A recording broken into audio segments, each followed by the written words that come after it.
একজন প্রতিনিধি যদি গুন্ডার ন্যায় আচরণ করে, তার মানে কি পুরো ঢাকা বিশ্ববিদ্যালয়ের সব শিক্ষার্থীরা কি গুন্ডা? মানে ঢাবির শিক্ষার্থীরা এখন নাকি মব করে? কারণ আপনি প্রতিনিধি, আপনি যা করেন তার মানে শিক্ষার্থীরা তাই করে, কারণ আপনি শিক্ষার্থীদের তথাকথিত প্রতিনিধি। এইসবের বিরুদ্ধে যারা কথা বলতেছে তাদেরকে চাঁদাবাজ ট্যাগ দেওয়া হয়। শিক্ষার্থীরা অনেকে ব্যবসা করতেছে, কথা সত্য। এখানে প্রশাসনের অনুমতি না থাকতে পারে। তো প্রশাসনের অনুমতি যদি না থাকে, আপনি নিজে তো সেই দোকান ভাঙার তো সেই রাইট তো আপনার নেই। আপনি কি করতে পারেন? আপনি সেটা প্রশাসনকে অবহিত করতে পারেন। যেখানে প্রশাসনের অনুমতি ব্যতি রেখে দোকানপাট আছে, আপনি প্রশাসনকে অবহিত করেন। আপনাকে সুপারস্টার সাজার দরকার নাই। আপনার রাইট এবং আপনার এখতিয়ার যতটুকু, আপনি তার মধ্যে সীমাবদ্ধ থাকেন। ঢাকা বিশ্ববিদ্যালয়ের শিক্ষার্থীরা কোনো মব চাই না, আমরা জাস্টিস চাই এবং আমরা ন্যায়ের পক্ষে থাকতে চাই। যারা নীতি নির্ধারক পর্যায়ে রয়েছে তারা সবসময় বলে যে উদ্যোক্তা তৈরি করতে হবে। হ্যাঁ, উদ্যোক্তা ছাড়া মানে যুব সমাজ আগাবে না, দেশ আগাবে না, রাষ্ট্রের অর্থনীতি ঘুরে দাঁড়াবে না। তো উদ্যোক্তা তৈরি করার জন্য যারা উদ্যোগ নিতে চায় তাদেরকে অবশ্যই সুযোগ তো দিতে হবে। ঠিক।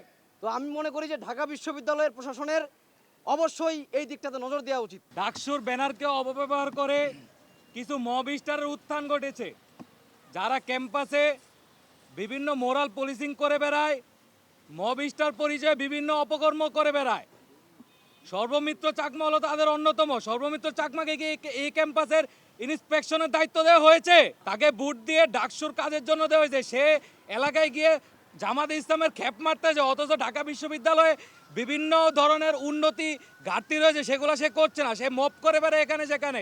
সে সাধারণ শিক্ষার্থী ট্যাগ ইউজ করে মানুষের বিরুদ্ধে যেই হীনকর্মগুলো করে সেগুলোর নিন্দা জানায়। লাফাঙ্গাগিরি কিংবা মববাজি আমরা এই ক্যাম্পাসে দেখতে পাচ্ছি।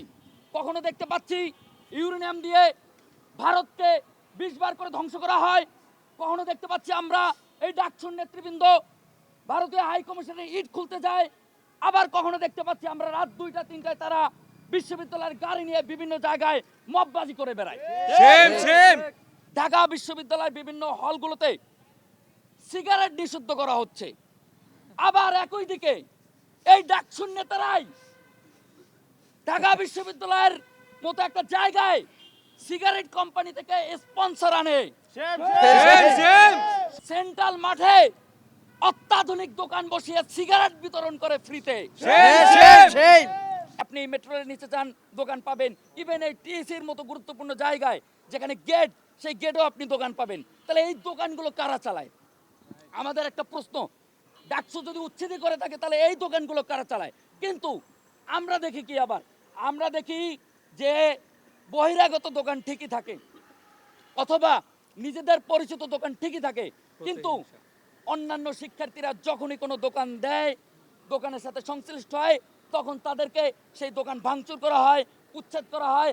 আবার ভাঙচুর যদি প্রতিহত করতে যায় তাহলে তাদের বিরুদ্ধে সম্মিলিতভাবে মিডিয়া ট্রায়াল করা হয়, চাঁদাবাজি ট্যাগিং দেওয়া হয়।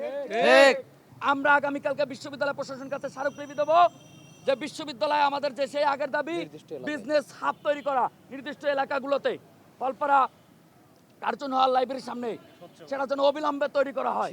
এবং একই সাথে আজকে যে মানহানি, চরিত্র হনন তারা করলো, তার বিরুদ্ধে বিশ্ববিদ্যালয়কে আমরা অবিলম্বে ব্যবস্থা গ্রহণের দাবি জানাই।